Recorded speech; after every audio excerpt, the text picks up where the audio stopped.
JBNN keep you informed. I'm Michelle Jones. Before we get into the news, please remember to like, subscribe, leave a comment, and to share the news with someone today. Now onto the news. Brace for more rain, says Met Service. The Met Service is advising the public to prepare for increased rainfall starting Saturday afternoon, as a trough is expected to develop across the island and linger into early next week. Forecasters say Jamaicans can expect cloudy conditions with scattered showers and thunderstorms across most parishes this afternoon and evening. On Sunday, partly cloudy skies are anticipated in the morning, followed by afternoon showers and thunderstorms, especially in northern and southwestern parishes. The advisory comes after heavy rains on Friday left several roads in the corporate area flooded. Yeah, watch them thing up on the dashboard. You have to always look right down there. So if the battery light a flash, that means the water gets your ultimate. Heavy rain and fall, people.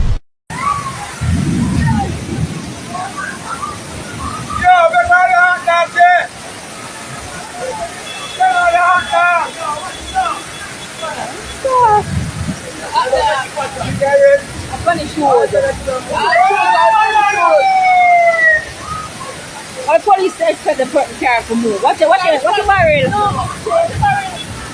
Come here, what now? Which part? Are the woman car? The woman's car.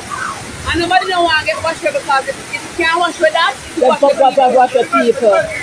Can't come out. No, sir. This is not normal.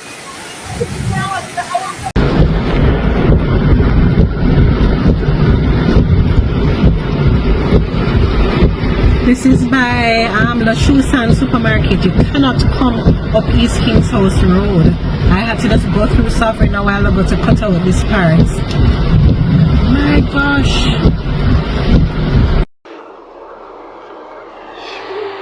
The gully full up till they almost have a run over. I bring me there now.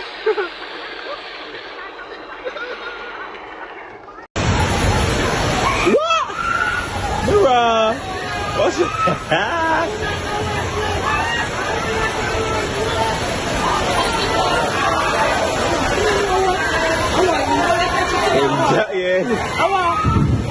Oh, God. Oh, God. One man dropping at the water. Somebody red wing there.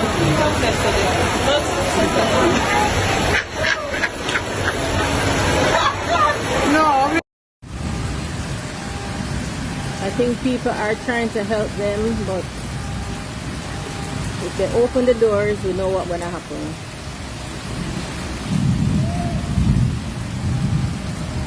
I don't think anybody is in the suit. But all those other vehicles, the white vehicle, the Prado, I don't know why the Prado person drive out in this, because this was not happening before them jumping them vehicles. Same to the Mitsubishi, the black one facing us. Same to the red one. They all thought they could drive out when the flooding started. I'm not sure why they thought that. There are a lot of vehicles in the same situation, not just mine. See my neighbor, little vehicle there. All the vehicles on this side are stuck. Well, it's not these. But it's assigned parking, so everybody's in their spot. So that's that guy's spot. That's my spot. And then people on the road. People by coming.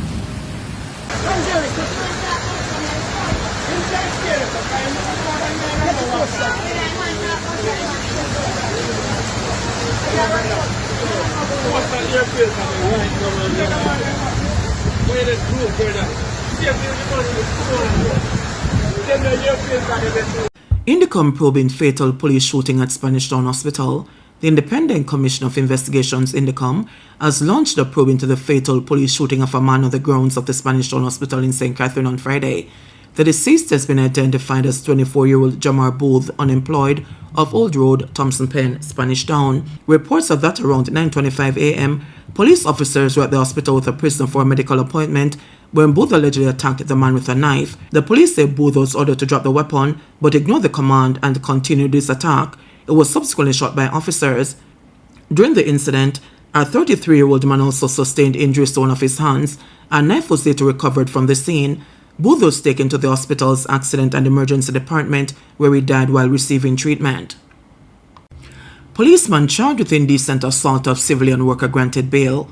A police constable attached to the Spanish Town Police Station in St. Catherine has been charged in connection with the alleged assault of a female civilian worker. The accused, Kimo Powell, was brought before the St. Catherine Parish Court on Tuesday, where he was charged with indecent assault and assault occasioning bodily harm. He was granted $200,000 bail with surety.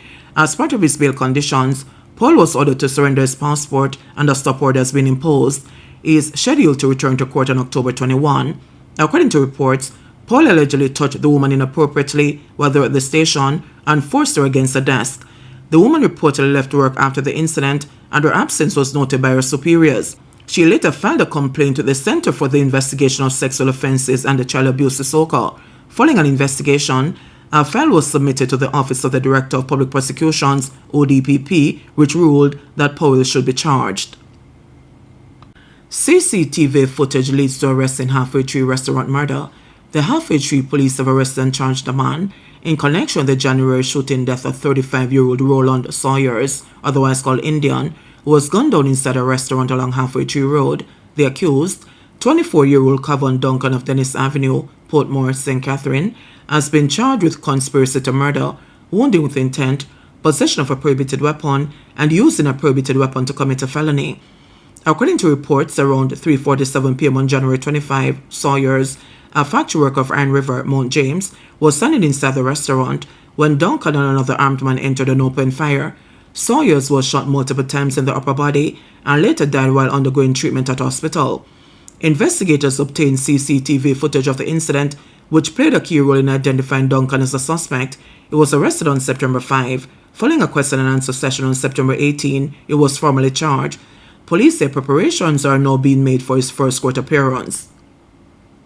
St. Catherine community rocked after deadly drive-by shooting. Residents of Portsmouth, St. Catherine, are reeling after a drive-by shooting on Thursday night that left one man dead and 4 others injured. The deceased has been identified as 20-year-old Rashad Smith, who died while receiving treatment at the Spanish Town Hospital. 4 other men were also shot, 3 treated and released, while 1 remains in critical condition.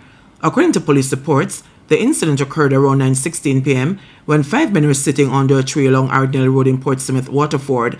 A white Toyota Axle reportedly drove up, and the 3 gunmen exited the vehicle and opened fire before fleeing.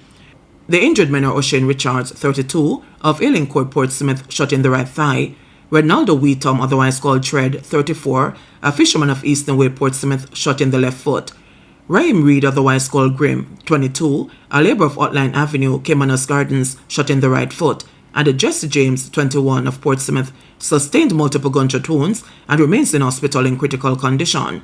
Assistant Commissioner of Police Christopher Phillips, who heads Era 5, confirmed that investigators are pursuing several persons of interest as the probe continues. Christopher Phillips, Assistant Commissioner of Police in charge of Area 5. Yes, Mr. Phillips, where are we and why are you? Oh, right, we're in Portsmouth in the St. Catherine South Division. You know, last night we had a very unfortunate situation where 5 persons were shot. 1 succumbed to their injuries later on. And so as an area we saw it fit to come down and to meet with the team. We had a review this morning about what took place last night and to more or less just ensure that the investigation is channeling in the right way. So far I'm pleased with the activities of the police so far in terms of responding, and we are here now to give further support to the members of the community. Portsmouth is a community that has been doing well so far. We've not had this kind of situation in like 2 years, and so it is really alarming to the citizens. We just had a meeting with the citizens. The Member of Parliament was also here, other support group members from the church community, SPC, other support groups were here, just giving the support to the family members of the victims who were involved. And I am pleased with the level of commitment being expressed by the community to look back on their Citizens Association Neighborhood Watch programs and to get active again. They are seeing this as a wake-up call, you know, and we continue to appeal to them to just give us a chance to work through this one. We're going to manage this situation like we always do.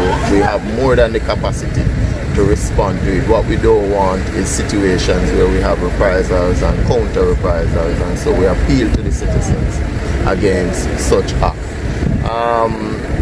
The investigation is progressing. We have some persons of interest. At the appropriate time, we will, name those persons. We're looking on several theories so far, and we're getting the support of the community, which is very, very good for us. Naturally, we will be taking some operational initiatives to ensure that normalcy is returned to this place very quickly. And at the same time, as I said before, we're exploring the opportunities from this unfortunate incident. Should we expect a curfew, sir? Well, that is also on the table, and whilst the investigation is going on, we will assess the information coming into us and to determine if we need to proceed like that. But that is also on the table. And from your perspective, how traumatized is the community? Well, as you can see, the community really turned out and responded to the police call for a quick meeting. We were right here along the roadway. Several persons turned out and have expressed, their disappointment, and persons have given their commitment to support us in whatever initiative, that we will be advancing. The Member of Parliament also came to give his support and has reaffirmed his commitment to supporting the police initiative to ensure that normalcy is returned to Portsmouth. It's a very nice community. Mostly elders live inside here. We have had several community initiatives. I was here last year doing the Meals on Wheels with the elderly and so on. So I know the community, I know the kind of persons who are living here, and so I know that we'll have their support going forward. What's the condition of the person in the hospital? How many remain in the hospital? Well, from my information, one person still remains in the hospital in critical condition. The others were treated and released, and as I said, one person succumbed from last night. Dr. Alfred Dawes, Member of Parliament, South East St. Catherine. Yes, Dr. Dawes, what is for you first day on the job?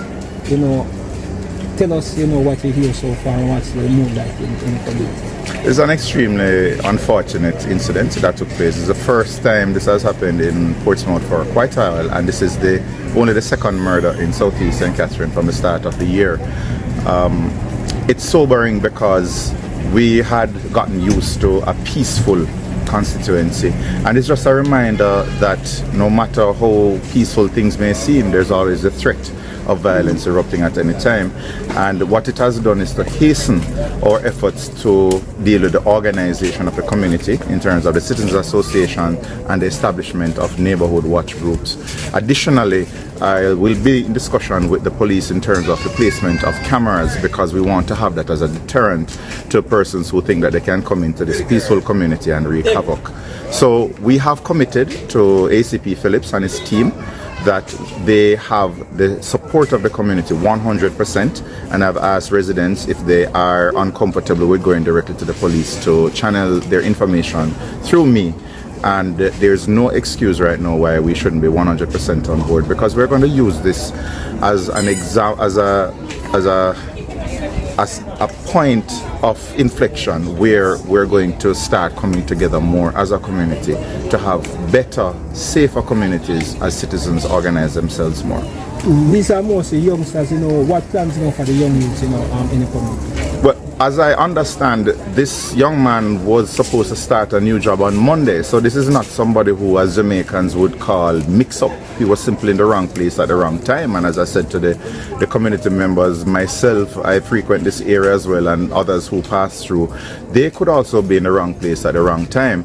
And even though they are young youths who are on the corner, it's not that they were involved in anything as far as I understand at the time, or they had any antecedents. We don't know what the motive is. I don't want to speak too early on it, but they should be able to enjoy an evening under the tree without any fear of drive-bys going on. With respect to addressing youth who would be called unattached youth, we want to look at educational projects, we want to look at skills training. What I want to do is to have some meetings with the youth and find out what are their needs. We have already started to have some sports programs with very good effect, but I want to hear from them what they want, and now that I'm officially in, now is when the consultations start with the different subgroups. Any appeal to the community? My appeal right now is that we are going to support the police 100% as they intensify their activities, whatever it is, if it is intense search, patrols, or even curfews. We are going to undergo short-term pain for long-term gain, because we are going to make this community a model community coming out of this, and that young man's life will not have been gone in vain. JBN will keep you informed. Please remember to subscribe, like, share, leave us a comment, and click the notification bell to receive our daily news items.